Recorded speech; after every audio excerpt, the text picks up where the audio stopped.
I myself from Akantiwari, Principal KD Convent Public School, Maivarpur, Jaunpur. Today I want to teach you the lesson first, Mercy, written by William Shakespeare, class 11th। कक्षा 11th के सारे बच्चों को बधाई देते हुए मैं बताना चाहूँगा कि आपके लिए प्रोज फर्स्ट लेसन के 2 वीडियोस बनाए गए हैं जो आप तक भेजे जा चुके हैं। उनको देखने का प्रयास करेंगे, समझने का प्रयास करेंगे। अबाउट द पोइट के बारे में थोड़ा सा देख लेते हैं। William Shakespeare was born on April 23, 1564 at Stratford on Avon in the country of Warwickshire, central England. ये जो मर्सी के राइटर हैं विलियम शेक्सपियर, इनका जन्म 23 अप्रैल 1564 को स्टैटफोर्ड, वर्किंगशायर, मध्य इंग्लैंड में हुआ था। तो इनके बारे में थोड़ा ज़्यादा जानने के बजाय आप अच्छा है बुक से पढ़ लेंगे, लेकिन अबाउट द पोइट्री के बारे में ज़रूर हम लोग जानेंगे। यहाँ दिया गया है about the poem, mercy is quality, दया क्या है, एक गुण है, विच इज़ नेवर फोर्स्ड, जो बलपूर्वक पैदा नहीं किया जा सकता है। अगर फोर्स लगा करके, कोई बल लगा करके हम चाहें किसी को मर्सी पैदा कर दें, दया का भाव पैदा कर दें, तो ऐसा संभव नहीं है, क्योंकि दया स्वतः व्यक्ति के हृदय में वास करती है और वह स्वतः पैदा होती है। It is voluntary, it springs from the mind of man as gentle rain falls from the sky upon the earth. इस प्रकार से वर्षा के दिनों में धीरे धीरे मधुर वर्षा की बूंदें पृथ्वी पर गिरती, उसी प्रकार से दया का भाव भी मनुष्य के दिल में, हृदय में अपने आप धीरे धीरे पैदा होता है। Mercies double blessing, double blessing यहाँ दिया है, दया दोनों के लिए वरदान साबित होती है, अर्थात दोनों को प्रसन्न करती है। ब्लेस माने यहाँ वरदान, आशीर्वाद, यहाँ प्रसन्नता से सेंस है। दया का गुण जो है दोनों के लिए प्रसन्नता प्रदान करता है। इट ब्लेसेस द गिवर, जो दया दिखाता है, देता है, किसी के प्रति दया दिखाता है, as well as the receiver, और ठीक उसी प्रकार से जो दया प्राप्त करता है, यानी दोनों के लिए यह प्रसन्नता प्रदान करती है। The greater the mightiest a man the better it sweets him. अगर कोई व्यक्ति ग्रेटर है, महान है, तो ये उसको और महान बनाती है। जैसे कोई पावरफुल पर्सन है और उसके अंदर मर्सी भी है, दया का भाव भी है, तो वो और महान माना जाता है।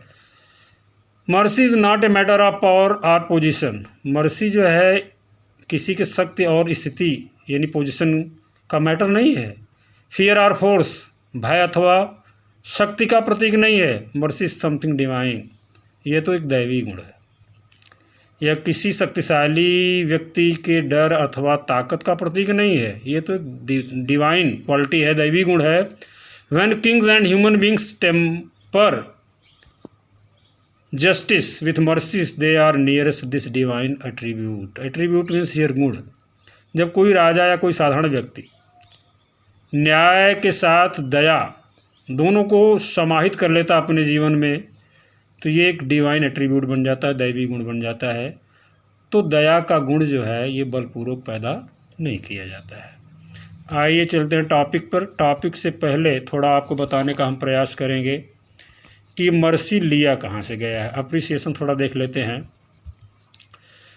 The poem is an eloquent appeal for mercy. It is taken from act 4 scenes first of the merchant of Venice. देखिए बच्चों, एक ड्रामा चलता है मर्चेंट ऑफ वेनिस, हम लोगों ने पढ़ा था, अब तो शायद जूलियस सीजर आ गया है आप में कोर्स में।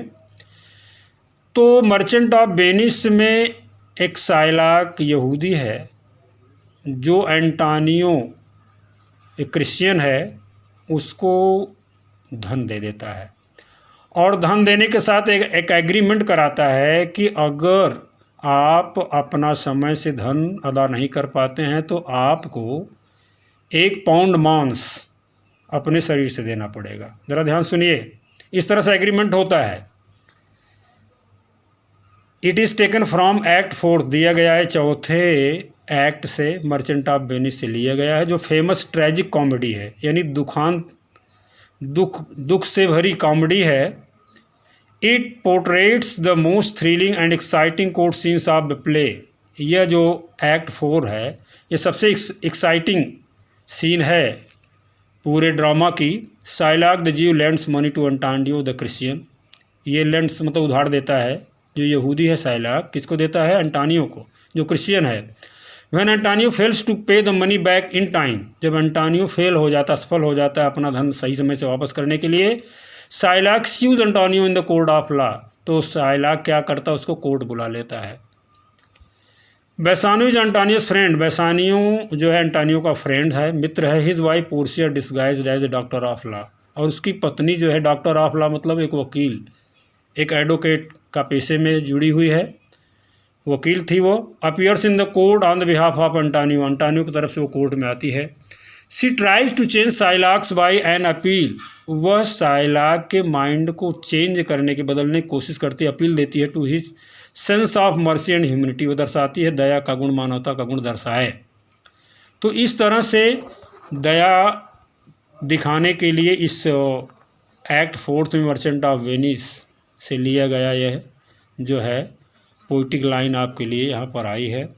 देखिए दया दिखाता कौन है भैया, दया वही दिखा सकता है जो शक्तिशाली, वाकई शक्तिशाली है। अगर हम बात करें अपने धार्मिक ग्रंथों में तो प्रभु श्री रामचंद्र जी को हम बताना चाहेंगे थोड़ा। आपने देखा होगा, आप लोग रामलीला देखते हैं या रामायण सीरियल रामानंद सागर जी का देखे होंगे, जिस समय प्रभु श्री रामचंद्र जी और लक्ष्मण जी अपने गुरु विश्वामित्र के साथ जंगल मार्ग से गुजरते हुए जनकपुर की तरफ आगे बढ़ते हैं, तो वहाँ पर ताड़का नाम की राक्षसी आ जाती है। और जब ताड़का अपने विकराल रूप के साथ युद्ध के लिए तत्पर होती है और राजकुमारों को खाने के लिए और मुनि विश्वामित्र जी को डराने के लिए नाना प्रकार के उपक्रम करती है, तो प्रभु श्री रामचंद्र जी यह देख करके भयभीत होते हैं। ऐसा वो नरलीला के रूप में करते हुए दिखाई देते हैं। लक्ष्मण जी की आंखें लाल हो जाती हैं और विश्वामित्र जी कहते हैं बेटा धनुष उठाओ और इसका मान मर्दन करो, इस आसुरी प्रवृत्ति वाली नारी का वध कर दो। तो हमारे आदर्श पुरुष प्रभु श्री रामचंद्र जी कहते हैं प्रभु गुरुदेव यह एक नारी है और नारी के लिए मेरा धनुष बाण एक रघुवंशी का यह कर्तव्य नहीं है। आई कांट डू दिस, मैं यह काम कैसे कर सकता हूँ, please tell me how I am able to kill her, मैं इसको कैसे पाने में सक्षम हो सकता हूँ, क्योंकि मेरे ये धर्म के विपरीत है। तो विश्वामित्र जी बहुत समझाते हैं, समझाने के बाद अंतिम लाइन कहते हैं कि यह कुपथ अर्थात बुरे मार्ग पर चलने वाली है। और एक लाइन आती है, कहते हैं जे कुपंथ पग पग धरही ती नहीं बधे नहीं पाप। हे राम, जो हमेशा कुपथ अर्थात बुरे मार्ग पर चलता उसको वध करने में कभी भी पाप नहीं लगता। इसलिए तुम धनुष बाण उठाओ और इस आसुरी प्रवृत्ति वाली राक्षसी को मार गिराओ। प्रभु श्री रामचंद्र जी गुरु की आज्ञा पा करके ऐसा जरूर करते हैं, लेकिन वो पहले दया दिखाते हैं।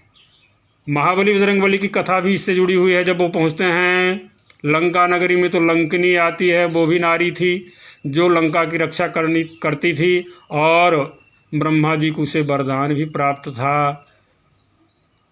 उसे वरदान क्या प्राप्त था कि वो जब एक अप्सरा थी, श्रापवश वो लंकनी बन गई थी, तो वो जाते समय मतलब यहाँ पृथ्वी पर अवतरित होते समय आते समय जब उसको श्रापवश राक्षसी बनने की बात कही गई, तो वह ब्रह्मा जी से बड़ा अनुनय विनय की कही, ब्रह्मा जी हमारा उद्धार कैसे होगा।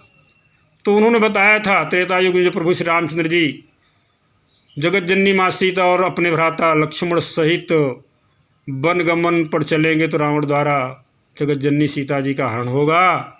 और उस समय स्वयं शिव रूप में, शिवांश के रूप में महाबली बजरंगबली लंका में आएंगे। और उन्होंने एक बताया उपाय कि कैसे तुम्हें पता चलेगा कि तुम्हारा अब उद्धार होने वाला है। तो वहाँ पर ब्रह्मा जी ने बताया था, गोस्वामी तुलसीदास जी ने रामचरितमानस में बड़े मार्मिक ढंग से लिखा है, बिकल होशी तय कपि कै मारे और तब जाने से निश्चर संहारे। तो वहाँ हनुमान जी भी बड़ा दया दिखाते हैं, कहते हैं कि हे माता, तुम नारी स्वरूप हो, मैं जिस कार्य के लिए यहाँ आया हूँ आप मुझे करने दीजिए। लेकिन उसे यह नहीं पता होता है कि स्वयं शिवांश हनुमान जी स्वयं शिव भोले बाबा हैं। तो उन्होंने बताया था ब्रह्मा जी ने कि बिकल होश तय कप के मारे तब जाने निश्चय संघारे। जब मारते हैं मुठिका एक महाकपिहनी और रुधिर बमत धरनी ठनमनी, एक मुष्टिका का प्रहार करते हैं वहाँ पर, और इस तरह से वो धरती पर गिर जाती है, रुधिर उसके मुंह से खून निकल आता है। तब कहती तात मोर अति पुण्य बहुता और देखूँ नयन राम कर दूता, कि मैंने राम के दूत को अपने नेत्रों से दर्शन किया, मेरा बहुत भाग्य है। इस तरह से वह अप्सरा जो है श्राप से मुक्त होकर के पुनः अप्सरा के रूप धारण करती है। तो यहाँ क्वालिटी मर्सी में बताने जा रहा हूँ। तो यहाँ पोर्शिया जो है एंटानियो के प्राण की रक्षा करने के लिए उसके मित्र वैसानियों की जो धर्मपत्नी है कोर्ट लेसन, जो फर्स्ट आपका है मर्सी, ये मर्चेंट ऑफ वेनिस का एक्ट 4 से लिया गया है। तो देखते हैं कि दया के गुण किन में होते हैं और दया क्या होती है। The quality of mercy is not strained. Quality means यहाँ गुण होता है, मर्सी माने दया का, नॉट स्ट्रेंड माने बलपूर्वक नहीं पैदा किया जा सकता, यानी दया का गुण बलपूर्वक पैदा नहीं होता है। इट ड्रॉपेथ, ड्रॉपेथ मीन्स होता ड्रॉप माने गिरना होता है, as the gentle rain, gentle मतलब होता मधुर, रेन माने बरसात, फ्रॉम हेवन, हेवन का तात्पर्य यहाँ स्काई से है, हेवन माने वैसे स्वर्ग होता है।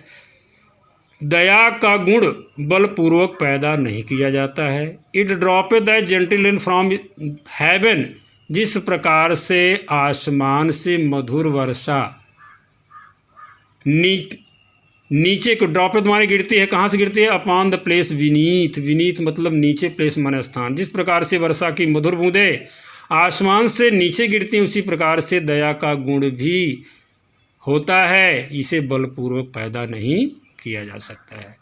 आगे क्या कहते हैं, it is twice blessed, twice मतलब होता दोनों को, ब्लेस माने होता आशीर्वाद वरदान, लेकिन यहाँ पर होता है प्रसन्नता, यह दोनों के लिए प्रसन्नता का कारण बनती है, अर्थात दया दोनों को प्रसन्न चित्त करती है, प्रसन्न करती है। किसे किसे, इट ब्लेस्ड हिम, यह उसको भी प्रसन्न करती है, दैट गिव्स, जो किसी को दया दिखाता है, किसी पर दया करता है, एंड हिम, और उसके लिए भी, दैट टेक्स, जो दया प्राप्त करता है। मतलब ये दोनों के लिए वरदान साबित होती है।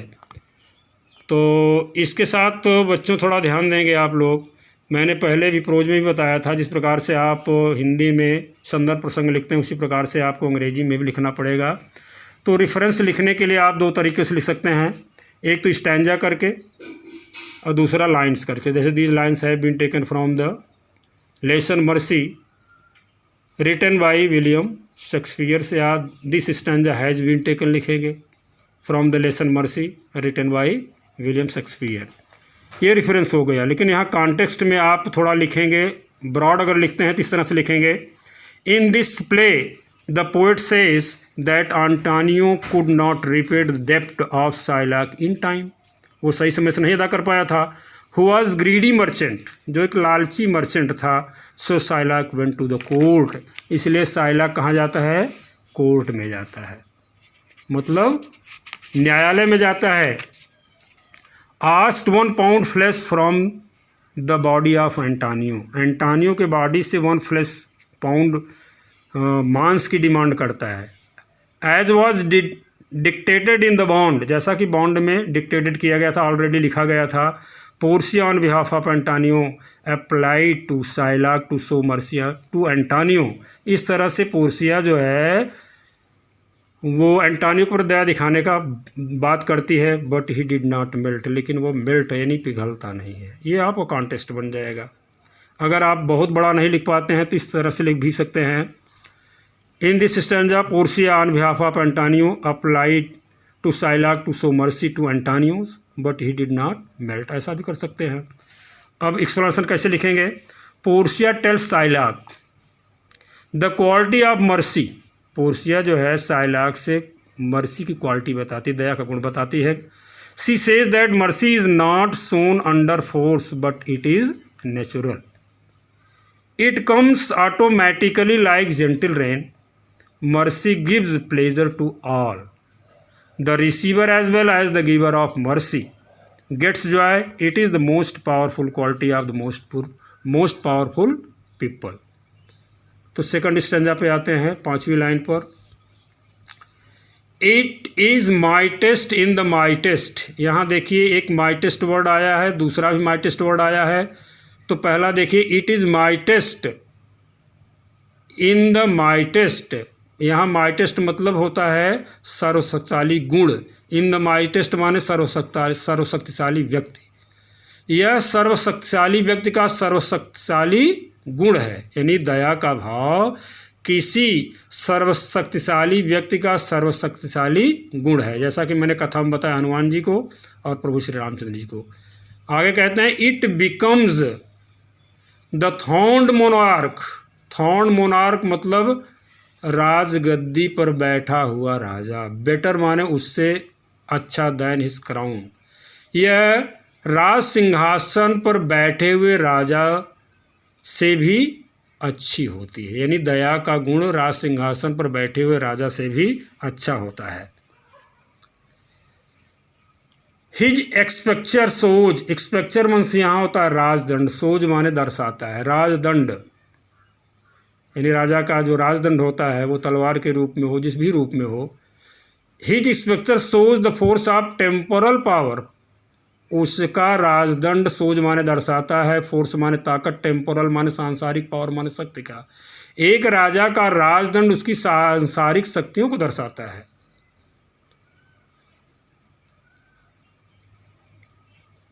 आगे देखिए the attribute to awe and majesty.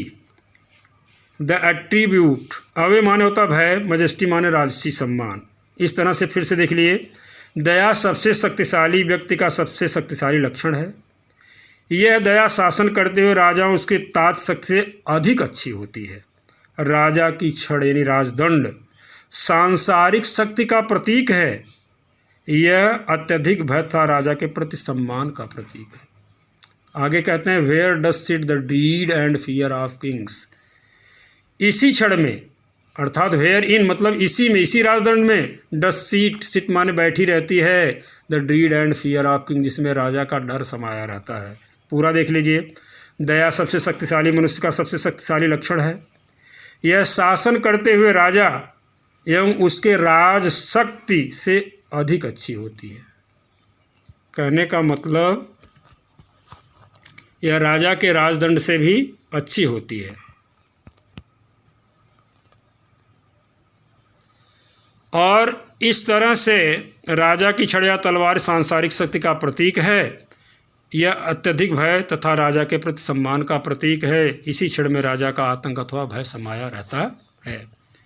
इसको देख लीजिए जरा reference. These lines have been taken, ऐसे कर लीजिए, this stanza has been taken from the lesson mercy written by William Shakespeare. Context में आ जाएंगे। In this play the poet says that Portia tries to change the heart of Shylock. वह Shylock के hurt को change करने का प्रयास करती है।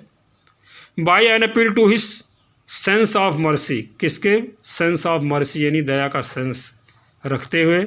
But he is firm on his demand, लेकिन वह अपनी डिमांड पर फर्म है, सख्त बना हुआ है। मतलब ही नेवर मेल्ट्स, वह पिघलता नहीं है। एक्सप्लेनेशन की बात करेंगे। In this stanza Portia appeals to Shylock to show mercy. The power of mercy is greater than the crown of a king. The king has a sword, a worldly power, so the people fear from him and respect him, but they forget him after his death.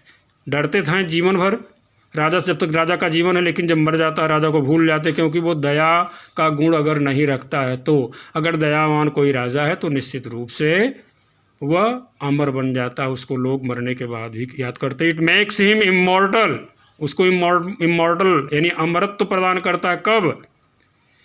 A merciful man is loved and honoured without any force of compulsion, so Shylock should be merciful because mercy is the soul of justice. अंतिम 3 line बचती है, देख लेते हैं। It is an attribute to God himself. Attribute मतलब गुण, God himself माने स्वयं देवता का, स्वयं भगवान का, स्वयं ईश्वर का। यह स्वयं में एक दैवी गुण है। नहीं, ऊपर से जरा देख लीजिए, but mercy, sorry, but mercy is above this स्पेक्चर स्वे। यह राइटर कहता है कि जो मर्सी है, एबव माने ऊपर है, स्पेक्चर स्वे माने उसके राजदंड से, लेकिन दया का गुण उसके राजदंड से भी ऊपर का होता है। It is enthroned in the heart of king. यह राजा के हार्ट मतलब हृदय में, इनथॉन्ड माने विराजमान रहता है, यानी राज करता है। यानी दया जो है राजा के हृदय में वास करती है। इस तरह से यह राजा के राजदंड से भी ऊपर है। It is an attribute to God himself. यह अपने आप में एक दैवी गुण है। अगर कोई धारण करता है तो दैवी गुण धारण करता है, अर्थात देव स्वरूप हो जाता है। एंड अर्थली पावर, और सांसारिक शक्ति, डज देन सोज लाइकेस्ट गॉड। एक ईश्वरीय शक्ति की भांति हो जाती है। अगर कोई किसी में दया है तो उसका सांसारिक शक्ति एक दैवी शक्ति के रूप में दिखाई देती है। When mercy seasons justice. Seasons मतलब मिल जाना, यहाँ सीजन्स मान ऋतु में नहीं होता है। अगर न्याय में, जस्टिस में मर्सी सीजन्स हो जाती है, यानी न्याय के साथ दया मिल जाती है, तो सांसारिक शक्ति एक दैवी शक्ति बन जाती है। लास्ट स्टैंजा का भी आप लोग देख लिए reference. These lines have been taken, या this stanza has been taken from the lesson mercy. देख लीजिए, एक्सपेक्चर्ड माने सत्ताधारी, यहाँ पर सेंस दिया गया है। स्वे माने होता शासन। इनथ्रॉन्ड मतलब पाई जाती है। एट्रीब्यूट माने गुण। लाइकेस्ट माने सबसे अधिक समान। सीजन्स माने मिला दी जाती है। इस तरह से रेफरेंस कॉन्टेक्स्ट को देखते हुए इस लेसन को समाप्त करते हैं। These lines have been taken selected from the poem mercy composed by William Shakespeare. It's them has been taken from the play the merchant of Venice act 4। इतना भी लिख सकते हैं अगर बढ़िया आप लिखना चाहेंगे। कॉन्टेस्ट अंतिम लाइन में क्या लिखेंगे? अंतिम 4th लाइन जो आपकी 4 लाइन है। In this play the poet says that Portia appeals to Shylock to show mercy. She tells him that mercy is noble quality. वो बताती है नोबल क्वालिटी है। It raises the man higher than all the worldly power. Worldly power से higher बनाती है। Mercy is the soul of justice. Mercy है क्या? न्याय की आत्मा है। न्याय की आत्मा है। बहुत अच्छी लाइन यहाँ पर पोर्सिया ने कहा, mercy is the soul of justice, so he should be merciful, but there is no effect of this appeal on Shylock. लेकिन साइलाक पर इसका कोई प्रभाव नहीं पड़ता है। यहीं पर विलियम शेक्सपियर ड्रॉप कर दिए पोएम को, लेकिन स्टोरी थोड़ा और आगे जाती है।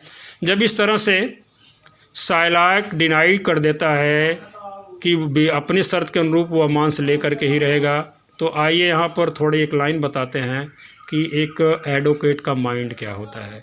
तो यहाँ पर पोर्सिया बताती है, यह स्टोरी आपके पोएम में नहीं है, लेकिन थोड़ा समझ लीजिए, यही वकालत है, यही एडवोकेसी है कि ठीक है, according to your bond you can take 1 pound मांस flesh body of the Antonio.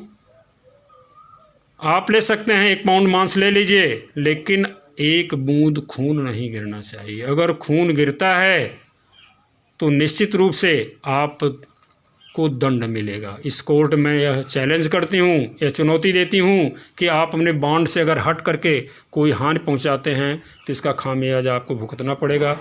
इस तरह से जो है साइलाक कोर्ट में अपने को असफल पाता है, और इस तरह से मर्चेंट ऑफ वेनिस का यह ट्रेजिक पार्ट जो है समाप्त होता है, और एंटोनियो को धन देने के साथ कोर्ट से मुक्ति मिल जाती है। Thank you so much. Thank